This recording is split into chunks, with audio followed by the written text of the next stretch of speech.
Ça sérieux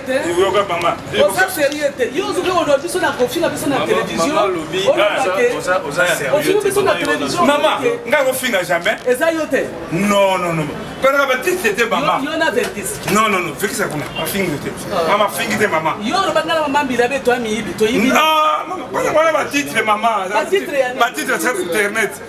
maman. Maman. La manière dont Mamou Tchalamouana na la Créopatre Mbiliabel va humilier Tchaka Congo pour nous, on est contre ce système. Tout ça contre Yango. Lutumba Otorolela, as un musicien Kakapona Tchalamouana te, as un musicien Kakapona Mbiliabel te.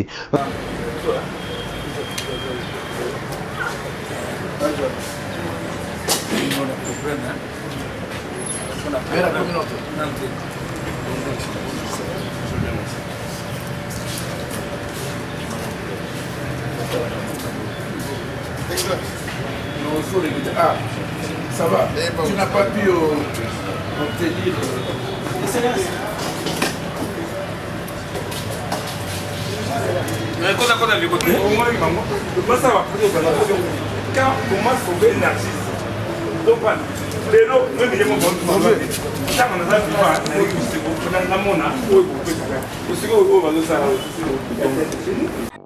Présence il y a batubelé tout le monde en les années. Pour bailler que bon ils ma délégation il y a 10 personnes, il faut pas qu'il y ait de France qu'on soit. Allez bisonner ba grand là, bisonner ba combo feu kota, bisonner photo kende, bisonner tout ça qui et pourtant la dernière minute au pebwe, to yebi bato bazaki na volonté, il y a ko propulser davantage un message sur la personne de Papa Lutumba.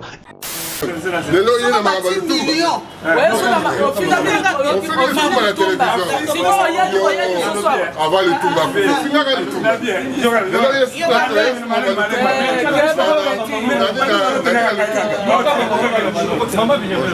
qui bâtissent millions, batou, basate, millions il faut batou.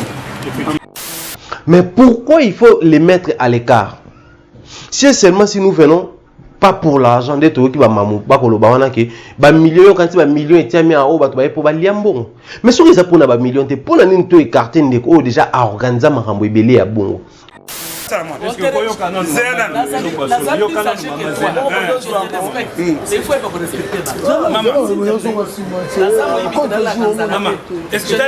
as l'émission amour? Je te respecte maman, mais il faut ça l'attendre. Non, ben pourquoi seulement salir la personne comme ça? Bozo ba kiboya mikolo na âge. Mais est-ce que mokolo kozala mokolo za ko gagner la moto en public? Tu es ça ko ridiculiser moto en public parce que obosa les a ko ridiculiser Tchaka Congo. Africa Mobimba TV. Niama.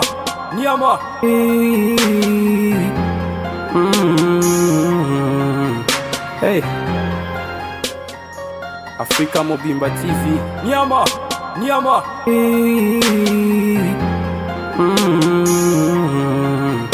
Hey.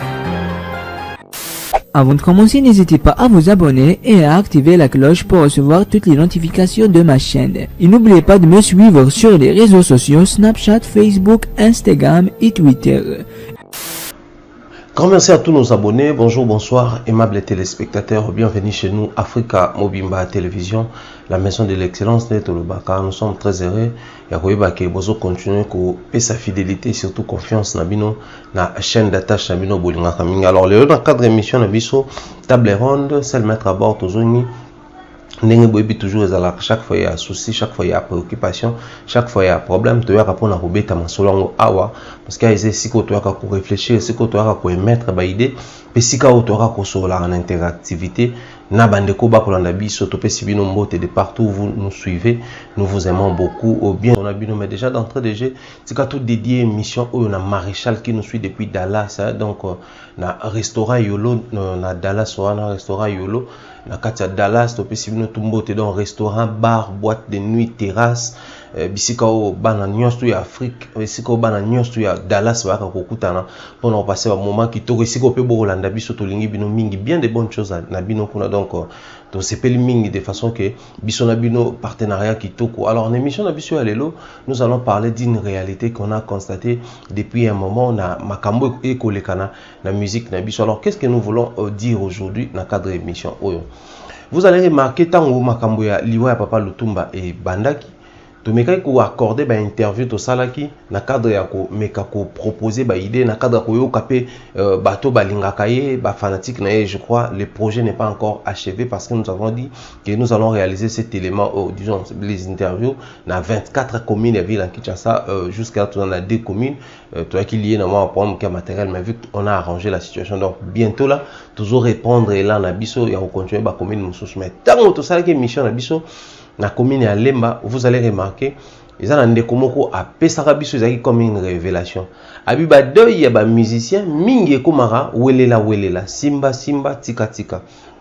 Alors souvent abiso ils allaient quitter na de ya papa Lutumba za bon parce que on le baka to kufaka ndenge to bika ki donc ne to vivra ki na mokili ndenge to kufaka. Na sens que soko za ki mutu ya désordre na matanga na pe désordre kozala. Soko za ki mutu ya kimia na matanga na pe kimia kozala. Ndeto baki bon papa Lutumba aske nous to monaka aza moto ya kimia aza moto a assisté bato na matanga aza moto il était vraiment pris en considération et puis il se faisait passer pour quelqu'un ya pacificateur na milieu ya musique. Alors toko sepela aske matanga na ye ele kana vraiment na kimia ele kana vraiment na discipline bienséance ordre ezala na matanga wana. Mais en même temps, tant que tu as interview, tu as déjà indexé quelques musiciens. Tu as l'ingité, la présence est posée problème, tu as l'ingité, implication na bango et poser problème na organisation matanga. Et pendant que mission na biso zaki pas mususu, pendant que mission na biso ba nek hôtel na makamususu, nzoka na ndenge ya cuisine interne, il y a aussi ba préoccupation ou ezaki kutu kokene au-delà ya ba attente na biso. Parce que tu yebi photo lo bayango que Papa Lutumba depuis un moment, il a été honoré par son pays. Il y a le président de la République après avoir reçu la retraite après avoir reçu guitare où Papa Lutumba a coupé ça symboliquement le signe à se retirer dans la scène musicale. Et a tiré l'observateur, a tiré le quoi Kuluto a coupé sa pétoline à balai qui ainsi de suite. Bah, préoccupation sanitaire, tout ce qui allait avec la santé de Papa Lutumba et comment qui est à un certain niveau pris par le gouvernement, pris en charge par le gouvernement. C'était chaque fois il devait se faire soigner, il devait se faire consulter. Les gens qui pensent que le gouvernement ils s'impliquer pour un déplacement et puis un retour. Mais ceux qui tozongi sima, tout le monde a ndeko chaka ko taper moi mingi na mambango ya ba anniversaire ya Papa Lutumba ko taper mingi na ba initiative ko proposer d'ailleurs biso bato tozaka na ba début tout le monde comment il a proposé parce que Papa Lutumba soit guitare na ya kende ko tika yango na présidence signe ya kolaksa qu'il a servi son pays par la musique, il a servi l'Afrique par la musique et il veut se retirer de cette scène là. Voilà pourquoi il se décide ya kotika guitare wana ko na musée pour permettre ba génération future to ba leke baza ba mona comment on peut se comporter dans la musique et puis obimi na scène wana étant encore vivant parce que dans la majorité des cas tout le monde arabe mission na biso au monde a kufinde atiki a kufinde a longwe et puis ba hommage ming to ko rendre bango c'est juste à titre posthume mais on voulait à ce que yépe se démarquer. Alors chaque Congo a initié un projet wana biso to yebi que c'est chaque Congo qui avait initié le projet parce qu'on était avec lui tout au début quand il était encore dans la cuisine en train de concevoir les projets, comment ça doit se passer, comment ça devait se dérouler, comment créer soit en format festivité soit en format privé mais que le président a fait une audience spéciale et immortaliser moment wana. Et kenda nenge kenda Papa Lutumba kenda tika guitare sans présence à Chaka Congo et kenda et suka nenge suka biso tout yebi pour ne besoin à revenir là-dessus. Mais après liwa Papa Lutumba tout le monde qui Chaka Congo sala déjà ba interview le ba akora ko le Papa Lutumba pe quand on a ba sala ka réaction ba akora ko sala climat comment rango de paix on a encore eu à voir Chaka Congo na Papa Lutumba. Vu que Papa Lutumba c'était quelqu'un qui zaki vraiment na sagesse makasi. Après ça, quand il y a des conseils, tout le monde a na média, tout le monde a lobo Papa Lutumba pesaka à ce qui concerne la présence de Chaka Congo à nouveau pembeni na.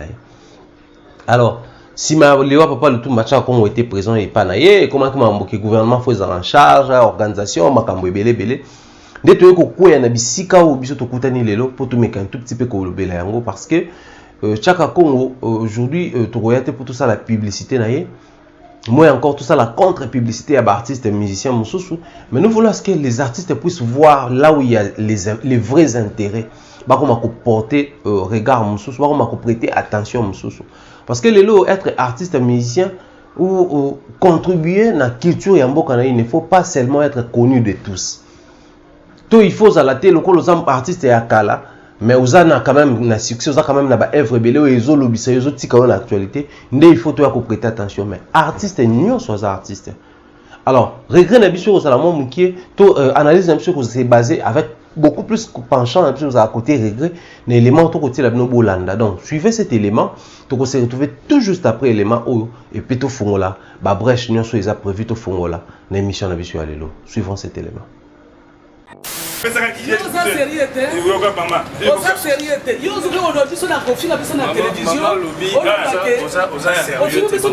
Maman, jamais. Non, non, non. Quand on a dit c'était maman. Non, non, non. Fais que ça qu'on a. Maman, fais que maman. Ah, maman, titre maman. Ma titre sur internet. Maman.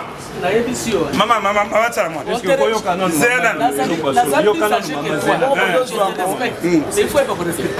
Maman, est-ce que tu as l'émission amour? Je te respecte dans le maman. Mais il faut ça l'attention. Non, ben internet, tu vas avoir titre, on va te battre. Non, non, maman, ce que mon est en retard dans l'émission. Non, nous sommes commis à l'émission. Maman, maman, deux soirs. Luka tous à battre tous à l'élément. Ah, mon nom est Manga. Ça t'a coûté parce que vous avez son millier. Internet, maman, bâti internet, on a la relation. Non, maman. Ça va dire internet, maman. Maman, ça va dire internet. Ça va dire millions. Bâti millions pour le bagarrer trop chaque, c'est pas tu parles trop. Bâti, mais oui,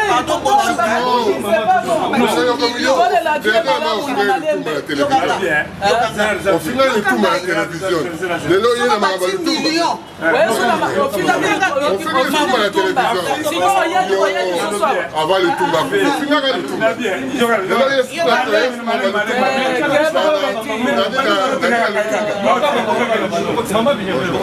Bâti millions. Batou, Bazate, millions de Kunda. Il faut Batou. Batou,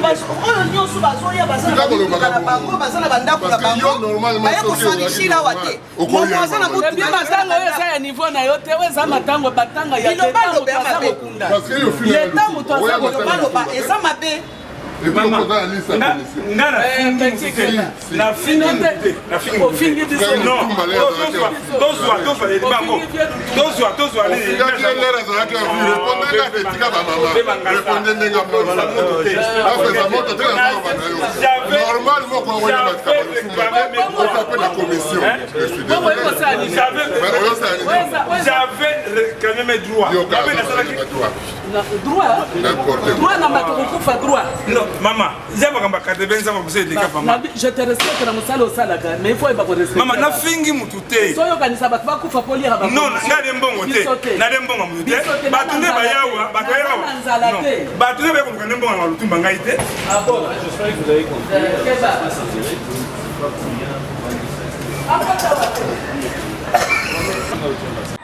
Là, vous venez de suivre l'élément Oyo, Tolaxibino, Ezaki Bongo, Mokolo, et Réunion, Ezaki, c'est un qui a organisé dans les musiciens pour créer comité et puis délégation au niveau de France pour nous autres à Kondo Lutumba, si on peut rapatrier na Mboka Congo. Alors, déjà avant, tout le monde qui bah émission sur YouTube, Ezaki multiplié, tout le monde qui a intervention, il y a Zakari, Baba, il y a Lutumba, il y a Tuebele, Koloba. Sur l'organisation. Alors, pour les uns, c'est pour les gens qui devaient organiser, disons, pour les uns, quand je dis les uns, et la famille, et quelques artistes musiciens. C'était, disons, choisi pour les gens qui alors, pourquoi seulement les choix étaient portés sur la personne de Paulin Mukendi? On nous informa que Paulin Mukendi fut le premier, quand Papa Lutumba avait décidé de quitter Tout Puissant Okedja, de créer les Banaoke, Paulin Mukendi fut le premier porte-parole de cet orchestre-là. Alors, c'est à partir de là qu'il a pris le goût même de présenter les émissions. Je ne sais pas si c'est vraiment vrai, mais on nous a informé de cette manière-là. Voilà pourquoi nous ramenons aussi cette information ici. Le temps aussi, Ndetolobakabino, Nabiso, Toeba, toujours en interactivité.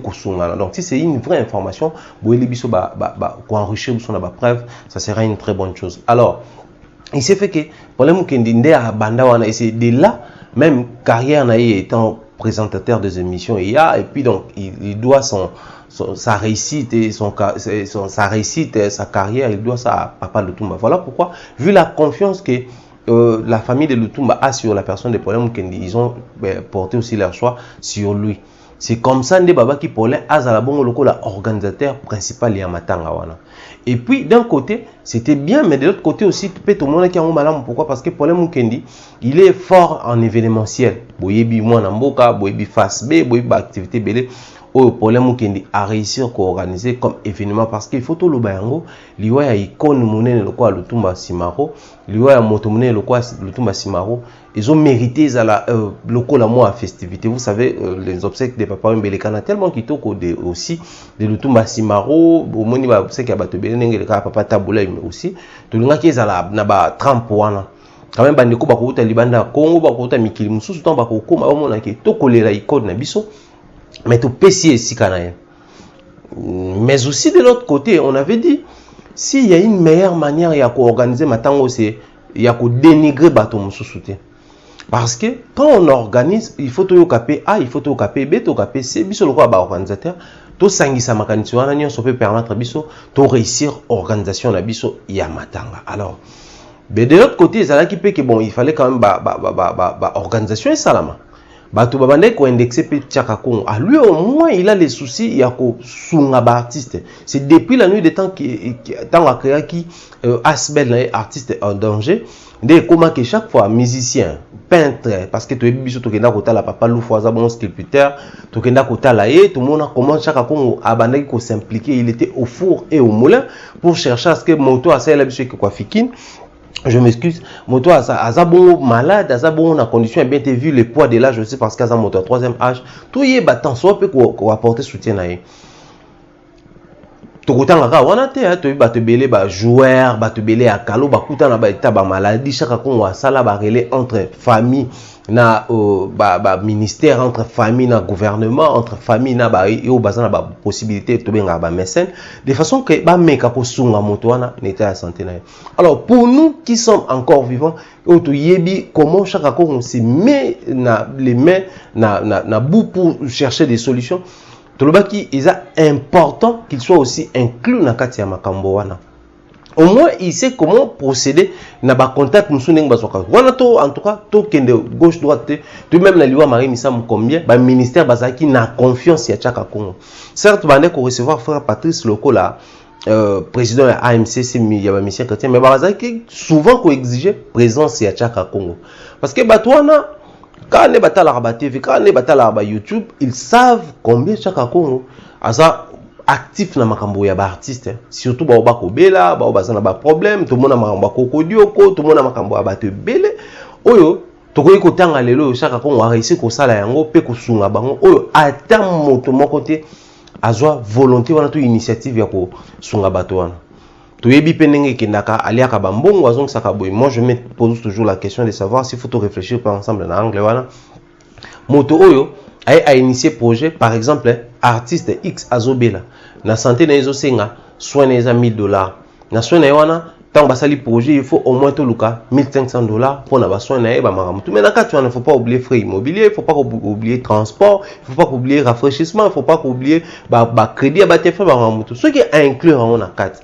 Et que santé na yosenga ki 1000 ye tanga ye azu 1500 na aeli 1000 o yosenga santé na yo lobi ye azu ki 1500 donc c'est que ye azu lia na sima ba artiste non azu lia na sima ba artiste mais azu sunga ba artiste et en même temps il doit aussi subvenir à ba besoin o ezuzala en dehors il y a besoin principal o ezutala ba artiste du coup bato nyonso to koloba Tchaka Congo lia mbongo ya bato sans réfléchir que na angle mususu to ko makambo bongo ils a pe erreur ils a pe une manière ya ko saboter mon salaire de quoi ça ils a pe une manière ya ko dénigrer. Alors les plus grands soucis c'est quoi?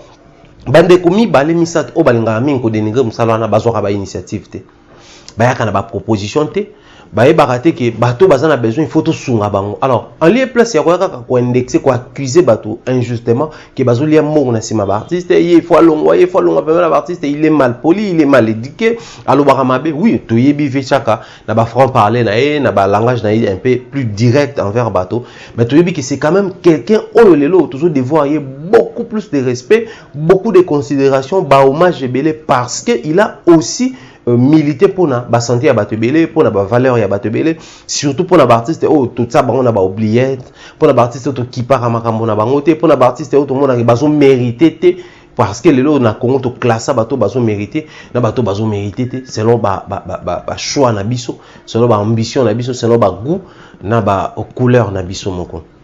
Alors revenons sur la vidéo autour côté là tout à l'heure, je crois biso na bino to moni vidéo yango. Ezaki bongo na kati ya stade des martyrs.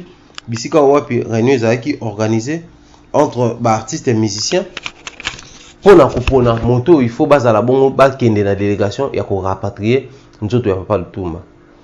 Tomoni présence ya Chaka Congo to yebité bandaki wapi to yebité nini ba wolelaki mbili ya belle mama la Cléopâtre tchala mwana mamu national Chaka Congo guerre libanda bazo menacé balobia kokota te balobia zana droit rozala wana te ya finga Lutumba ya luba mabe Lutumba ya zongisa boy Chaka Congo peut être côté solo bazana ba preuve te parce que ça ba titre internet ba makambo et tout tango bango bakoloba tango ya kozongisa babandai komona présence ya caméra pembeni na bango.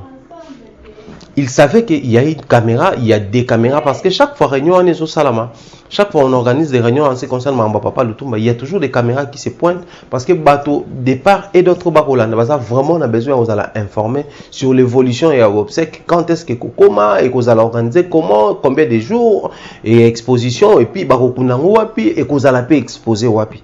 Du coup vu que tu es habité parce que qu'on se le dise ah comme on va problème qui les autres comme RTNC tu as ça droit exclusivité ba chaîne boyaté ba tout ça so on a besoin de copier tout bolanda on a RTNC tu y binding ba on va organiser les choses. Alors il est grand temps pour nous qui sont nous youtubeurs de profiter toujours à regarder information avant et comme ba kanga circuit peut-être tu rejoindre l'aéroport tout tambo lango tikoya mais c'est comme place pour exposer moto à côté tango ko bimane peut-être to kolanda ti place ba ko kuna na cimetière moto ko tate to yebi ndenge mambwane salamaka. Alors ba présence ya bato roi Chaka Congo c'était d'une très grande importance, il pouvait même être consulté. Comment tu réussis à faire ceci, comment tu réussis à faire cela, comment tu réussis à organiser même les choses. Mais après tomoni la manière dont mamu Chalamona na la Cléopâtre Mbiliabel ba humilier Chaka Congo pour nous, on est contre ce système. Tout ça contre yango Lutumba otokolela aza musicien kaka pona tchala mwana te aza musicien kaka pona Mbiliabel te parce que Lutumba pa lekisi ba moment moko to monaka ni Mbiliabel ni tchala mwana quoi apporter soutien na bango to quoi proposer même ouvertement ba initiative certes pour le bahamaka Lutumba maintenant ni na initié makambo ke kotika guitare na présidence n'est-ce pas c'est Chaka Congo ce qui est aliaka bambongo mais présence il y a batubele to komona na ezanini po ba yebi ke mbongo ezobi ma délégation ce qui y a 10 personnes il faut ba kende France kozwa ale biso nde ba grangolo biso nde ba kombo fo ekota biso nde photo kende biso nde tozalaki na et pourtant na ba dernière minute au pebwe to yebi bato bazaki na volonté ya ko propulser davantage un message sur la personne de Papa Lutumba et ceux qui doivent compter 10 personnes ces 10 personnes là Chaka Congo na kati. Et aujourd'hui, s'il y a vraiment des personnes qui doivent être, je ne vais pas dire récompensées, mais qui doivent être inclus dans Katia Makambo, il faudrait même que ces gens-là se déplacent de Kinshasa vers l'Europe et que Batouana Bazalawana, Balobé la Makamboana, Balande la Makamboana, de près, hormis l'organisateur principal, moi je pense que les gens ne seront pas contre, les gens seront d'accord avec moi que Chaka Congo soit cité parmi ces gens-là. Mais pourquoi il faut les mettre à l'écart? Si seulement si nous venons pas pour l'argent de tout qui va mamou pas que le bawana que ba millions quand ba millions et tiens en haut ba pour ba liambon mais sur les pour na ba millions te pour la nini to écarter ndeko déjà à organiser makambo ebele ya bongo o déjà abundé la bato ebele o peut to yebité lobby na lobby okuna nini futur ezako réservé parce que to lobby te que Chaka Congo nous allera bien important ba artiste musuba bela ka to Chaka Congo nous allera en bonne santé ba artiste musuba kufa. Mais c'est pour que Bino peut beaucoup en abokono to na likama oyo ko senga ke bato ba télé mabazo les devant qui c'est peut-être la même personne de Chaka Congo qui est aujourd'hui to lo ba habilité ko sala moto aza qui joue aujourd'hui d'une confiance ya bato belé a ko ki peut ko se pointer et pesipe makambo Bino peut bossu solution na problème na Bino. Pourquoi seulement salir la personne comme ça? Bozol ba ke boya mikolo na âge. Mais est-ce que mokolo ko sala mokolo za ko gagner la moto en public? Tu as ridiculiser Moutou en public parce que vous savez ridiculiser Chaka Congo. biso toza d'accord na yango te biso to toza bato to ko sala mosala pour na culture biso toza bato to ko tala bino ndenge boko s'impliquer na makambo baninga to yebi comment bozalaka na ba guerre na bino boyebi comment botala ba intérêt personnel parce que to koloba vérité wa to yebi ba affinité bozaki na ngona Joseph Kabila wa oti kolongo mais combien de fois babanaye ko initier projet te que tomoni papa Lutumba na interview moko loba akoti na train na ye ya suka train ya koti za train ko memaye na nzela na ye ya suka. C'était une manière à na âge à Kobinango, ils sont déjà les poids de l'âge et ils sont sa mort prochaine ou ezokoma. Maintenant il y a initié on a binone to ebike biso ozaki ba pro Kabila to yembela ka Kabila banze mutu zakana ba Lambert mende to Solane bo sala yango te. Mais Tchaka Congo na zakini na ba relation minene te mais a initié ba projet au vu l'ampleur ya projet na importance on va structurer malamu et simbi malgré na ba dernière minute ba taki à côté ya projet wana. Mais cette personne-là, il mérite au moins une considération, un respect. Pourquoi ne pas respecter les gens? Parce que bisoto lobayango parce que sur terrain, tout le monde a tokenaka ba matanga ba artiste basunda bas tokenda ba matanga na bango ba te belé tokenda ba matanga na ba tout le monde a binotin. Pourquoi? Parce que bango baza ba mission mike ba janta misine tango nani plutôt excusez-moi cellulaire tango akufaki ba mission JB tokotanga ba mission ba Weranson ba kokufa Jonathan le compa wa Fabregas tango akufaki ba mission mike obiso to benga ya mike wana tout le monde a ba grand kolo ba yakate que Fabregas a fait le mission ngama muchala mona ko ipe koyat elongolanga elokota que tout porter pe ndeko na biso même forte que Weranson a fait le kitambala ngambi le ben ko ipe koyat tous assister parce qu'ils approchent là bas moment du roi mais boya kata mais Tchaka Congo il a toujours disposé son temps pour azalawana pour assister ba artistes et musiciens aluka ba famille la bango aluka comment ko luka ata mo eloko ya mukie bima pour que ba famille wana ba se souvenir na ndeko na biso tala ototika biso mais au moins oyo eko servir pour na bana na ye oyo eko servir ata pour na maman oya tiki to bandeko oya tiki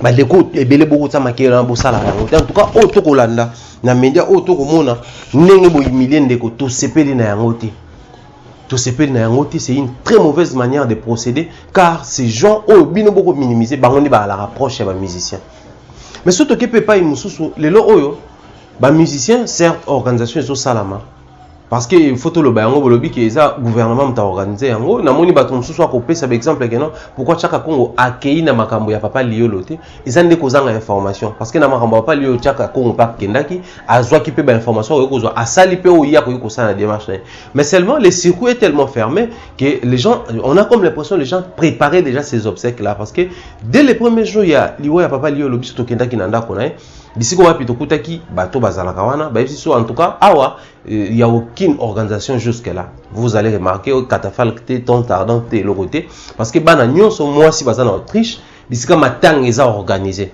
et au niveau de Kinshasa tozozela mais il faut beaucoup top Congo tozozela neni ni ba information to ko le kana parce que il se pour Christian Sakono c'est comme je ne sais pas ne ba ozala na chargé à communiquer bat.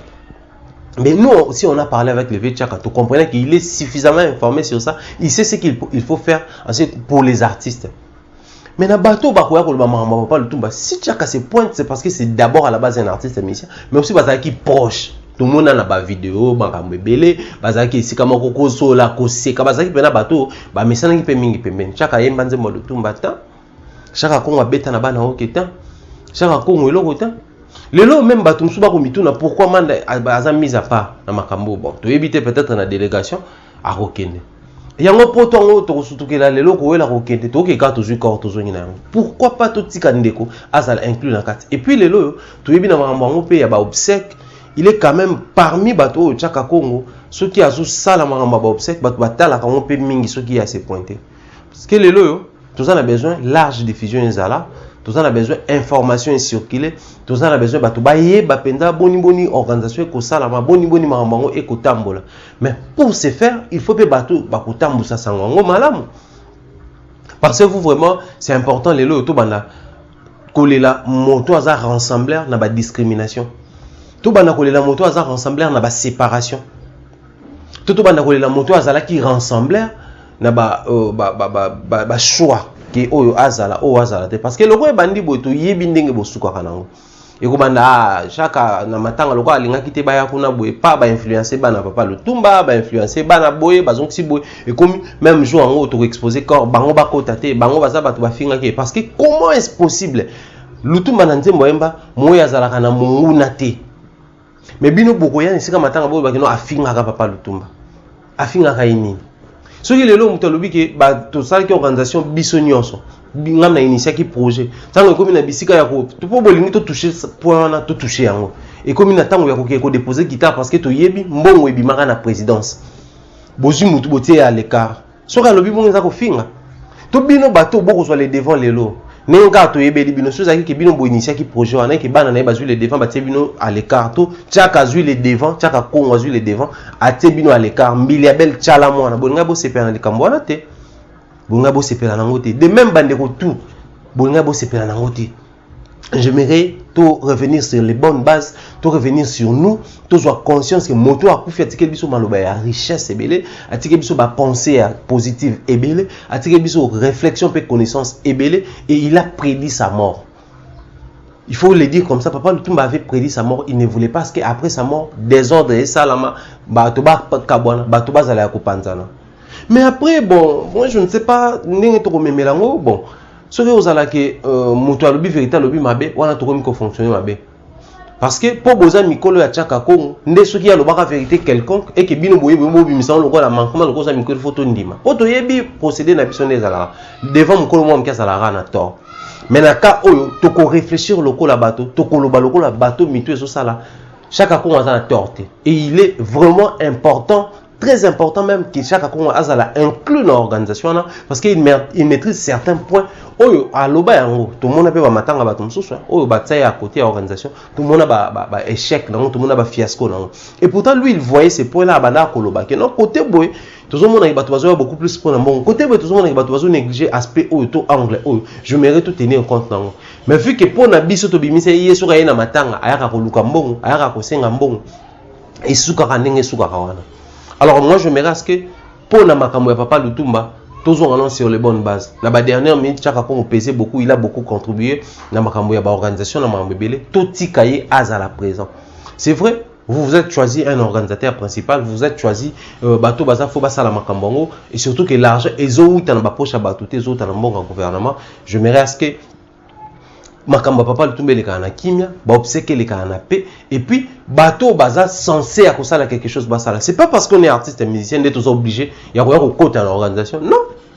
Non, tu vois qu'on a to leli et si tu es ami tout quand même sur toi ba noir tu as ba fleur amener et te déposer et sous qui wana. Non, c'est pas parce que maman bilia po yemba nzembo papa Lutumba ndaza obligé à kozala inclus na kati. Toi za mukolo na bana basi to mama chala mwana poza mukolo na basi obayemba nde baza obligé à kokota na ba organisation. Non non. Ah mais après on a méritocratie pe koufi parce que chaka mérite kokota na ba organisation puisque il a les preuves sont là qui attestent que a réussi à organiser makambo ebele il y a ba genre auto kolobela lelo. En tout cas si nous avons eu à réaliser cette émission c'est simplement pour nous tirer attention à bateau sur makambo ekolekana. Bakolo bambongo ebimité batie mbongo te pour na bato ba ko s'enrichir nango mais ba billet o bato ok nango poto et ozaba billet na bango te wana il faut to lo ba vérité ba séjour bo sala kuna mbongo bo saela makambo to yoza mbongo na bino te ko uta na gouvernement de ko permettre organisation ane salama mais tant on sobno ko lo ba ke batie mbongo te pour na yango c'est bo ke ba poto na ba billet na bino poto ndima keza vraiment bo sala ngo na ndenge moko sans but lucratif na sens moko délibéré bo sala ngo na bolingo nyonso bo somba ba billet na ba mbongo na bino bo ndebo bandi biso to tsaba carburant na mbongo ya sonné bo somba pe ba billet na ba mbongo na bino bo kende kuna bo sala ba organisation to pe boya na ba contribution que non ngai milliabel na te $10,000 ngai cha moi na te $20,000 ngai verkis kamonga na te $30,000 ngai okuna na te $50,000 po cha kaza na mbongo ko tate. Pour ceux qui ont makambo ya boye to komona danger ezo guetter parce que ça mukolo ya makasio atikalaki avec en activité la musique na biso to kolinga to lelaye na bato nyonso ko lelaye ezala une bonne occasion peut-être deux personnes ba so la rater so ba kutani wana ata pona papa Lutumba ninga tiki biso to solo là trois personnes ba lingana kate mais ata pona papa Lutumba to ya to kutana. Tout le monde a ba discours à bato belé ba discours ezo bota ba haine ba discours ezo bota ba dislocation. Les moments est mal choisi. Le moment est vraiment mal choisi. Le discours et la séparation, le moment est mal choisi. En tout cas, nous devons revoir beaucoup de choses. Dans l'occasion quand il y a eu à Papa Lutumba. Et ça doit commencer par bateau yo baza censé à ça quelque chose ba sala yango. Si chaka a un mot à dire azala, si chaka est présent dans ba comité boutique ya ba réunion, si chaka a censé à côté quelque chose, s'il a quelque chose à apporter de positif d'important, tout ce qu'il a apporté yango. Pourquoi côté à côté, d'autant plus que tu y biso qui total noir sur blanc et belé au beaucoup ya vous n'êtes pas à mesure ya ko organiser makambo. Parce que tout ce qui est no ba sokoda, tout ce qui est no ni imiko bo sala et le côté ça ne fonctionne plus, ça ne pèse plus, ça ne représente rien dans ces pays et ça ne rapporte rien dans la culture. En tout cas, on l'a dit avec amertume, avec regret, puisque nous avons constaté que vous voulez, parce que batu bakuma ko silike la baninga na tango matanga, tango batu avanda ranase, tango batu bakana mawa. Qu'il en déplaise aux aînés et aux méchants qui vont comme ça message na biso, to émission na biso, to réflexion na biso et le moment ko ya ko s'attaquer personnellement. Si nous avons cité des noms ici parce que tout le monde a qui ba présence na bango, tout le monde ni vidéo biso nyonso. Mais ça besoin na biso te roya ko kiti ça ba to miner ne loko ba musicien na biso ko kita ba to miner loko ba to ba contribuer à la culture na biso que nous avons dit il faut tout réaliser cette émission très rapidement pour ramener beaucoup de gens à la raison, surtout conscientiser ceux qui jusque là comprendre que à la lieu où vont les choses, on a du mal à se soutenir mutuellement parce qu'il y a beaucoup de profiteurs et ça n'a pas renard à surface et belé au babimina maramba papa le tumba oyo bisoto sepelaté et procéder tout et continuer de cette manière. Donc loin de nous l'idée à il y a dénigrer tout, il y a minimiser, ridiculiser Mama Tchalamouana, moi encore Mamou Biliabel, c'est pas vraiment dans mes intentions, moi encore dans nos intentions, nous qui soutenons la présence de Tchaka Congo, mais seulement nous tiendrons à ce que les gens doivent tenir compte de ces grands Tom Tchaka Congo. Il a beaucoup contribué dans la vie d'artiste et musicien, surtout dans le temps où depuis qu'il a créé son label Toto Bengango, son association, il y a 100 bits lucratifs, où ils allaient bongo artistes en danger. Seulement, je vais lancer ce message à l'organisateur principal qui est Bongo Paulin Mukendi. Il doit tenir compte de toutes ces choses. Le lobo, pour organiser le matin, il faut rassembler les gens. Non seulement pour que tout le monde a Zalawana en activité, mais il faut rassembler les gens pour que tout le monde a contribué à l'idée. Et c'est autour de toutes ces idées-là que grande ligne qui permettre à ce que Batouba à l'ensemble. Parce qu'il faut tout il y aura des artistes et musiciens, il y aura des notables, il y aura ses amis, il y aura sa famille, il y aura la chronique musicale, il y aura les journalistes, c'est-à-dire de manière générale, mais aussi il y aura les autorités, il y aura la présidence de la République qui doit normalement être représentée.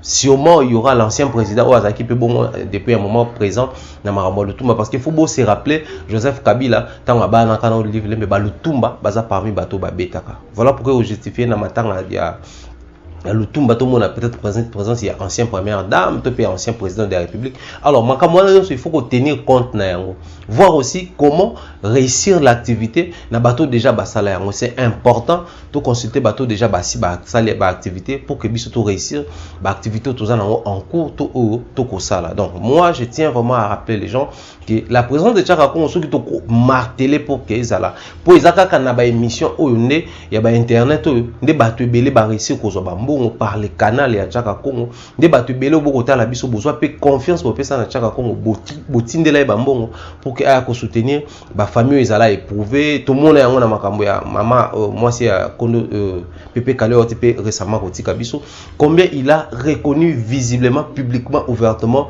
que Tchaka Congo a contribué mingi même na makambo etali basi ya ba veuve ya ba musicien parce qu'il y a toujours présent on a toujours on a kolandela l'évolution na bango ba activité na bango comment ça se passe enfin que qu'il puisse apporter sa touche pour na makambo qui est vraiment n'importe souhaiter en tout cas en ce qui concerne les obsèques de Papa Lutumba nous avons prédit. Et pendant que nous on voyait bateau bako semer désordre trop mi comme on a bateau mususu ko ça la surface na pona ko bimisa désordre pendant que matanga nano e comité pendant que zano na mikili ya poto lokola toyebi ke mbongo e ko futa billet mbongo e ko zwa séjour mbongo e ko ça la organisation et ça mbongo ya gouvernement. En tout cas les artistes et musiciens arrêtez nouveau discours là. Arrêtez avec l'hypocrisie, arrêtez avec le système héroïque que biso tozoya avec un désintéressement, biso tozoya sans but lucratif, biso tozoya oui. Mais après qu'est-ce que vous avez fait pour Papa Lutumba de son vivant? Na ko baté to kota ba cuisine interne parce que ko commence que pour vous répondre biso bo ça la mission comme vous aimez bien le faire, multiplier sans pourtant citer nos noms, mais beaucoup ma ko indexer biso. Mais toujours le banasson il a contribué pour que akende kopema na kimia parce que depuis un moment tu veux que Papa Lutumba zo kende na kopema. Boto bobe na biso ba ange ya liwate parce que lui-même il a prédit sa mort aloba na koti na train oyo komemanga na nzela nga suka. Soki boza na besoin na lia bo lesanga siko. So boza na besoin na seka bo sekisanga siko. So boza na besoin na sepela bo sepelisanga siko. Et pour qu'il y a sepela, les gens comme Tchaka Kongo, ils ont initié des grands projets à guitare na ye ko écouter quand on a présidence et loko et honoraye na Congo Mobimba et honoraye na monde entier davantage au-delà ya ba œuvre na ye ndenge zo rendre honneur. Donc ba artistes et musiciens tous s'associer. Il est grand temps que nous nous associons pour la kokunda papa Lutumba Simarondo Manuenu na Kimia Nyonso. J'en appelle vraiment aux organisateurs, j'en appelle aussi à ses enfants, à sa famille. Bon, je m'en à la légèreté parce qu'aujourd'hui, votre papa n'est plus, il va partir au Kundae et aussi là. Mais bateau Moussousso va contribuer à la œuvre et va continuer à sabino malam. Quand je dis qu'on contribue à la œuvre, dans le batega n'enge ba yemba banzembonae, n'enge banzemboneza enregistré à Basaba, mto basasem, mto na basokoda. Mais je le dis dans le sens que bateau, bakuma qui n'a souci, il y a pour apporter quelque chose, même les acquis une petite pierre, vous devez tenir compte de tous ces gens-là. Pas pour que ceux qui le gouvernement PCB non boya boanda Tchaka Kongo soit $100, maman bilia yo yemba soit $100. Oh, problème que l'organisation qui soit 500 t. Mais dans le sens que vous devez avoir un discours courtois. Vous devez faire preuve de maturité si papa a été vivant et aujourd'hui on est en tout et ça parce que Okuna a contribué à 5, même Mouto a contribué à 0,5, sa contribution a fait quelque chose parce que surtout en 90 pour tout comme en 99 pour tout comme en 100 il faut 1 donc bateau ba 10 ba 20 na Mouto a 1 azo mérité bango nyonso to pesa bango le coup Mouto remercier bango. Donc moi je crois la meilleure manière de remercier Tchaka Kongo pour tout ce qu'il a fait pour votre papa et aux à la paix aussi. Et pour l'igate bato mususu baya ba silisa e valeur ba ko ngo sala wana ata soki bino pe bana bobo ina bino kota na organisation mais éviter à ce que ba miliabel ba chala mwana to pe bato mususu ba ko makoya ko dénigrer en public, c'est pas une très bonne chose et surtout pour la bango ba baza mikolo na e mukolo il faut apprendre à se comporter mukolo faut avoir un tempérament ya malamu mukolo faut avoir une maturité à gérer même ba moment de crise. Je crois et vous avez une très bonne chose. Bien de bonnes choses n'a pas tout beaucoup c'est en émission n'a biso beaucoup landa biso bien de bonnes choses n'a bino tout nous saluons comme ça bandeko tout beaucoup landa biso depuis les restaurants Yolo et zone à Dallas na 001 et pourquoi pas na Maréchal de Dallas les boss il y a restaurant Yolo et zo depuis les 001 beaucoup landa biso merci surtout pour la orientation na bino et je dis comme ça aussi un grand merci à cette dame qui s'est distinguée durant toute cette semaine parce que tu vas nous remercier bah tout bazar s'est distingué na ba contribution na ba idée surtout na ba idéologie parce qu'il y a tout ça on a besoin de la chaîne on a beaucoup plus besoin de ba idée à la madame Flore depuis la France nous vous disons un grand merci merci pour la nuance surtout ba idée ba initiative merci pour la ba concept ba projet aux proposer biso pour na plaisir à ba téléspectateurs bien de bonnes choses na ba abonner na biso nuance si vous avez aimé cette émission nous allons tous ensemble dire un grand merci à l'équipe technique et aussi abonnez-vous likez nos émissions sans oublier partager aux autres mais la cadre toujours ya courtoisie des alanga ba abonner na biso tout osenga bino pe bo kene sur YouTube bobeti BMTV officiel on chaîne ya concert na biso Binez Mbembu bo s'abonner pe kuna pour te prêter main forte à réussir pe nzela o abandesika d'ici là portez-vous bien si Dieu nous prête on se retrouve très prochainement bye bye.